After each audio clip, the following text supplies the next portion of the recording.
सुप्रभात। मैं हूं जोगेंद्र राणा। आज की हमारी आध्यात्मिक चर्चा का विषय है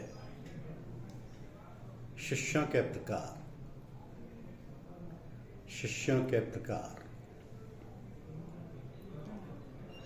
परमात्मा की अनुभूति के लिए हमें किसी ऐसे सद्गुरु से संबंध जोड़ना पड़ता है जिसने कि स्वयं उस आनंद का अनुभव किया हो। परंतु समर्थ गुरुओं के पास शिष्य धर्म का निभाना बड़ा ही कठिन कार्य है। यूं तो ऐसे गुरु सदैव ऐसे अधिकारी शिष्य की तलाश में रहते हैं जिन्हें वे आध्यात्मिक रहस्यों की पूर्ण जानकारी दे सकें। एक या दो ही शिष्य निकल पाते हैं जो निष्ठा, भक्ति, प्रेम व पूर्ण समर्पण के माध्यम से गुरु की रूहानी दौलत के हकदार बनते हैं। तो शिष्य के लिए मुख्य चीज़ है अपनी पात्रता सिद्ध करना, तभी वह गुरु के हृदय में अपने लिए प्रेम पैदा कर सकता है। कहते हैं कि सबको है उसके जलवे रंगी की जुस्तजू, यह सोचता नहीं कोई तावे नजर हुई है। यानी ईश्वर दर्शन की इच्छा तो सभी करते हैं, परंतु हम ये नहीं देख पाते हैं कि हमारे अंदर कितनी योग्यता व क्षमता है, गुरु के प्रति कितनी भक्ति व समर्पण की भावना है। शिष्यों को भी उनकी क्षमता, दृढ़ निश्चय, प्रेम व गुरु भक्ति और जिज्ञासा के आधार पर निम्नलिखित श्रेणियों में बांटा जाता है। पहला है मुरीद इब्तिदाई। गुरु से प्रथम बार के मिलन पर ना तो इन्हें दीक्षा दी जाती है और ना ही सही मायने में शिष्य समझा जाता है। ये शिक्षा प्रारंभ करने वाले शिष्य होते हैं। गुरु इनकी जिज्ञासा देखकर साधन की क्रिया बतला देते हैं। हमारे यहाँ की शैली में गुरु किसी भी नए आए जिज्ञासु को निराश नहीं करते। ना उससे अधिक पूछताछ की जाती है और ना ही ये देखा जाता है कि उसका व्यक्तिगत जीवन कैसा है। प्राचीन काल की तरह उसकी कठिन परीक्षा नहीं ली जाती है। उसे क्रिया बतला दी गई और यदि वह श्रद्धा विश्वास के साथ दृढ़तापूर्वक लगा रहा है तो उसे आगे के रहस्य बतलाए जाते हैं। यदि वह छोड़कर चला गया तो गुरु उसकी ओर से उदासीन हो जाते हैं और उसकी खोज खबर नहीं लेते। ये शिष्य के परिश्रम पर निर्भर है कि उसकी प्रारंभिक शिक्षा की अवधि कितनी रहे। हो सकता है कि आपको अगला दर्जा कुछ महीना या वर्षों में मिल जाए, तो अधिकांश लोगों में गुरु के प्रति विश्वास व प्रेम कम होता है। हृदय की मलिनता दूर करने के लिए दृढ़ निश्चय की भी कमी रहती है। ऐसे प्रारंभिक शिष्य जीवन भर कोरे ही रह जाते हैं। अगला दर्जा वही शिष्य पाते हैं जो कुतर्की ना हो, गुरु के बताए हुए साधन को उनकी आज्ञा समझकर लगातार करते रहें, चाहे मन लगे या ना लगे। इस प्राइमरी क्लास को भी बहुत कम लोग ही पास कर पाते हैं। आजकल के शिष्य झपट्टा मार प्रवृत्ति के होते हैं, बगैर कुछ मेहनत किए हुए एक दिन में ही गुरु की रूहानी दौलत लेना चाहते हैं। आध्यात्मिक क्षेत्र में ऐसा करना संभव नहीं है। दूसरे होते हैं मुरीद सादिक। जब नया जिज्ञासु पहली श्रेणी पास कर लेता है तभी वह शिष्य कहलाने का वास्तविक अधिकारी होता है और उसकी सही ट्रेनिंग आरंभ होती है। तो इन्हीं शिष्यों को आगे की मंजिलें पार करने की जिम्मेदारी गुरु की होती है। इनके अहंकार व कर्तापन के भाव को तोड़ना पड़ता है। कहा गया है कि पिया चाहे प्रेम रस और राखा चाहे मान, एक म्यान में दो खड़क, देखे सुने न कान। तो ये काम वही गुरु कर पाते हैं जो शिक्षा के दौरान शिष्य के साथ कुछ सख्ती से पेश आए। शिष्य को डांट फटकार लगाई जाती है, महफिल से बाहर भी किया जाता है, तरह तरह से अपमानित किया जाता है, अनेक मुसीबतों का सामना करवाया जाता है। इस प्रकार शिष्य की परीक्षा भी हो जाती है। अब सच्चा शिष्य वही है जो ऐसे समय में भी गुरु के प्रति अपने विश्वास व प्रेम को डामाडोल नहीं होने देता है। बहुत नरमी बरतने से शिष्य का अहम भाव नहीं टूटता है। ऐसा देखा जाता है कि कभी कभी नरम बर्ताव करने वाले रहमदिल समर्थ गुरु महान शिष्य नहीं तैयार कर पाते। संत श्री राधा मोहन लाल जी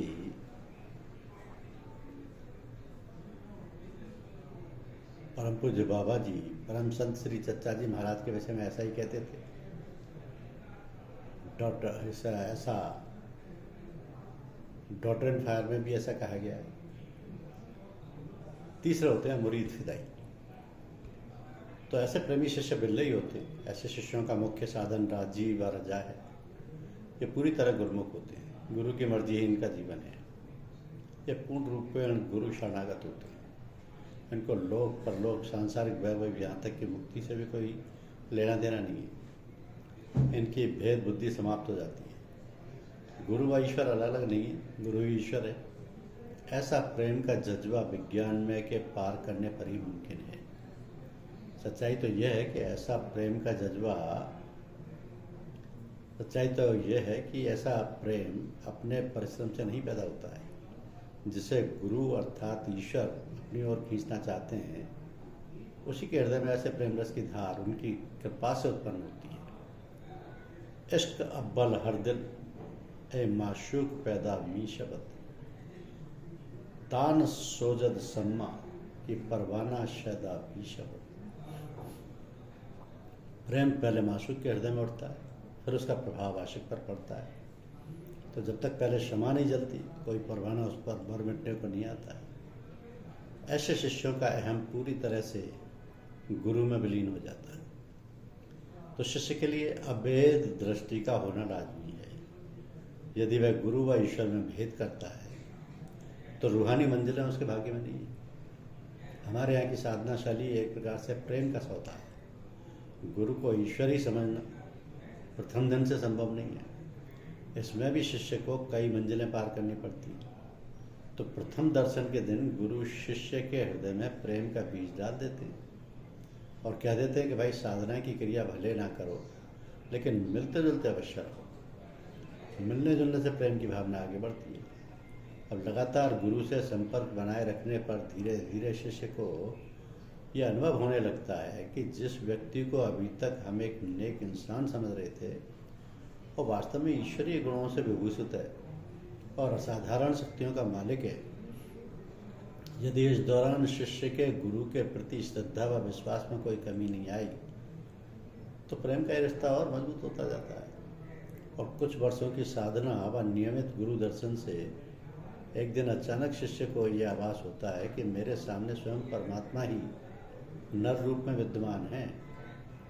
वास्तव में उसी दिन से सही रूप में साधना प्रारंभ होती है। उससे पहले की सारी साधना व पूजा केवल तैयारी मात्र है। तो एक सच्चे शिष्य के लिए साधना के साथ शिष्य धर्म से जुड़े कुछ कर्तव्यों का भी ध्यान में रखना आवश्यक है। जैसे अपने गुरु में पूर्ण श्रद्धा व विश्वास रखें, गुरु की बतलाई हुई साधना को नियमित रूप से करते रहें, अपने गुरु से नियमित संपर्क बनाए रखें। आवश्यकता पड़ने पर पत्र व्यवहार से भी संकोच नहीं करना चाहिए। यद्यपि सदगुरु अपनी सेवा पसंद नहीं करते हैं, फिर भी शिष्य का कर्तव्य है कि तन मन धन से गुरु की सेवा में कोई कमी ना आने, गुरु के आज्ञा पालन में कभी गफलत ना आने पाए। यदि गुरु की आज्ञा अनुसार किसी अन्य गुरु के पास जाना पड़े तो उनमें भी अपने गुरु की छवि देखें। यदि बगैर गुरु आज्ञा के किसी अन्य के पास जाता है तो गुरु के पास वंचित रह जाएगा।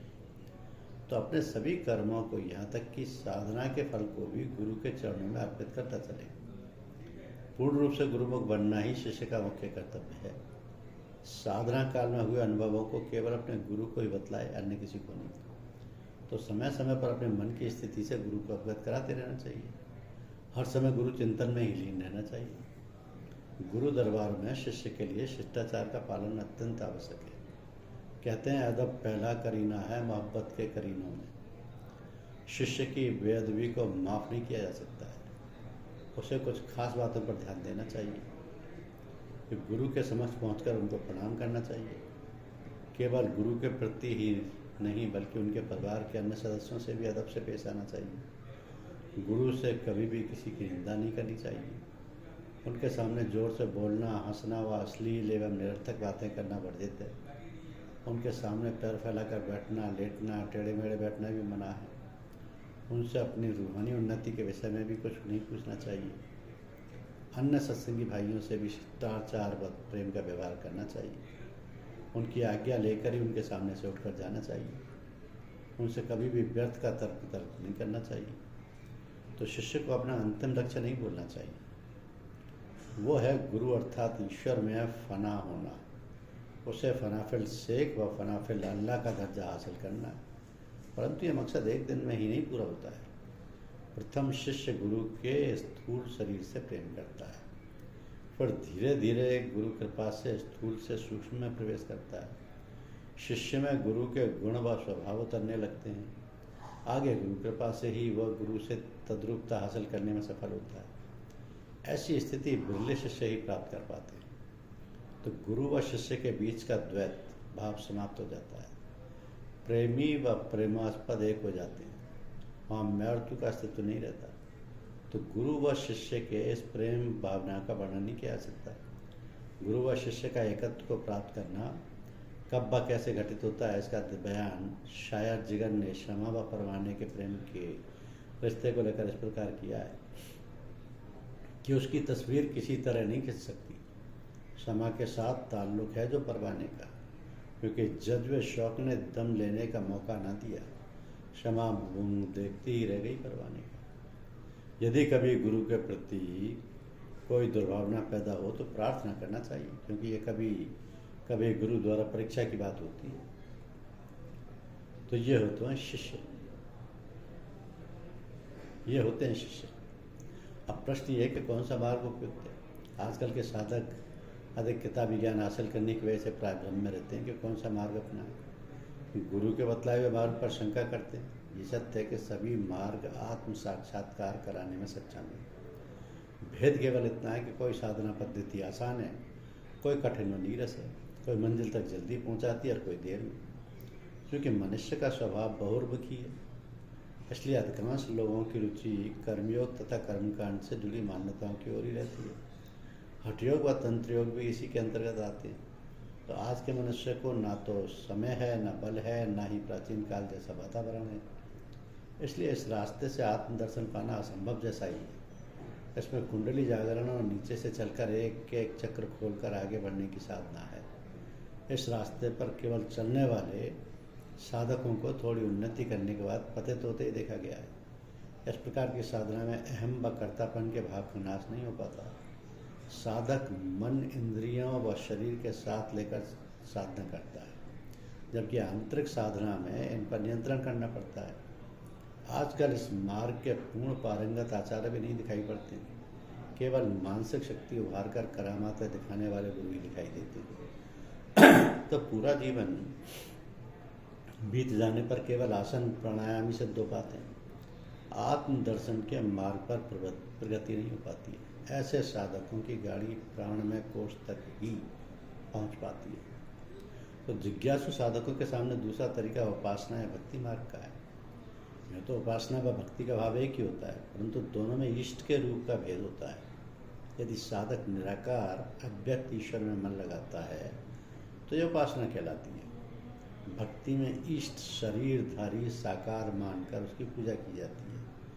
बीते काल में शिव, विष्णु, राम, कृष्ण व भगवती, जगदम्बा आदि की व्यक्त उपासना का सिलसिला शुरू हुआ और इन देवी देवताओं के शरीरों में ईश्वर की भावना ले आने को भक्ति का नाम दे दिया गया। आगे चलकर संतों ने इन बिना देखे देवताओं की भक्ति से गुरु भक्ति को सर्वश्रेष्ठ माना। संत मत निराकारवादी होते हुए भी साधना की प्रारंभिक अवस्था में गुरु ध्यान को महत्व दिया। मन को एकाग्र करने का सबसे सरल यही उपाय बताया गया। किसी देखी भाली जानी बूझी चैतन्य शक्ल पर मन को स्थिर किया जाए। इस स्थूल के ध्यान के बाद फिर सूक्ष्म में जाया जाए तो गुरु को ईश्वर का रूप मानकर उसे सामने बैठाकर अपने को उसके नज़दीक समझकर मन को एकाग्र किया जाता है। ये साधना मनोमय कोश से प्रारंभ की जाती है। जब साधक अपनी आत्मा को इष्ट में लेकर देता है तो यह उपासना योग कहलाता है। तो ये साधन केवल मन से किया जाता है, इसमें बुद्धि का कुछ लेना देना नहीं है। इसका प्रारंभ हृदय क्षेत्र से किया जाता है। तो आध्यात्म क्षेत्र में लक्ष्य की प्राप्ति के लिए तीसरा तरीका ज्ञान योग का है। इसे संन्यास्त या निवृत्ति मार्ग भी कहा जाता है। ये बहुत ही कठिन और नीरस साधन है। तुलसीदास जी ने कहा कि ज्ञान को पंथ कर प्राण की धारा, गिरत खगेश न ला गई बारा। तो इस साधन को करने में मन, कर्म, उपासना या भक्ति को पीछे छोड़ना पड़ता है। ज्ञान मार्ग उन्हीं साधकों के लिए है जिन्होंने पहले साधन चातुष्टय अर्थात शम, दम, तितिक्षा और उपराम इन 4 साधनों को पूरा कर लिया है। शम का अर्थ है मन पर नियंत्रण कर लेना, दम का अर्थ है इंद्रियों का दमन करना, तितिक्षा यानी धैर्य व सहनशीलता को कहते हैं, और उपराम का अर्थ है संसार से वैराग्य।